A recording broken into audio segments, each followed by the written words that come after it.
So this building begins life in 1853. It is an eye-catching landmark.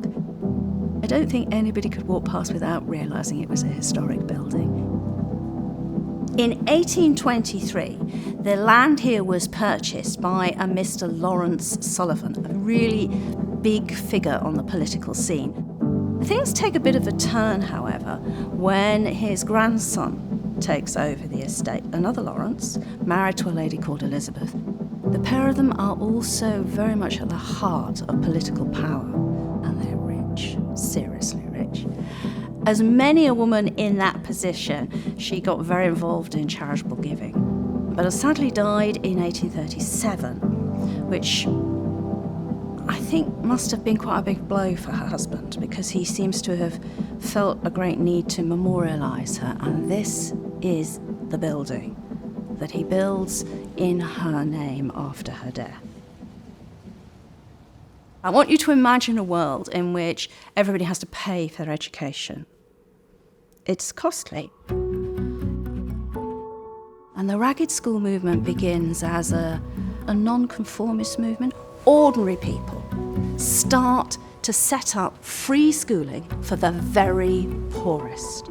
By 1844, this has become quite a big movement. The word begins to really spread amongst the political movers and shakers, and the Sullivans, Laurence Sulivan, is one of those people. His wife has gone and he's looking for a memorial for her, and he feels that this is the right way to remember her, to build something in her name that is part of a movement about giving kids a chance at life. By the early 20th century, the place was beginning to feel a bit redundant. Nothing stays the same forever, so it got reinvented in a new life, and that was one to face a new social issue. And this building became an open-air school for children who were showing symptoms of tuberculosis. The idea was that they would have all this fresh air, and they could learn at the same time. It was somewhere that gave kids a chance to get over the infection. At the same time, they're not falling behind in their schoolwork. Deeply important at that moment in history. It was the 1960s, and nobody really knew quite what to do with the building by that point. There was a bit of a hiatus, and then it became a youth club. Somewhere for the kids to go, somewhere that they could be in charge themselves, have a bit of fun, you could make a noise, you could be young and energetic without it bothering anybody else. And it was only in 2007 that finally came to an end. This is a building that has, from its very start, been at the centre of local communal care.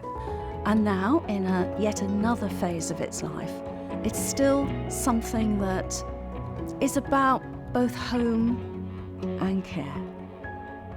When you look at the outside of this building, you can really see its history dripping off it. So many of its original features are here. I mean, everything from the family crests to, and I particularly like this touch, the original bench outside.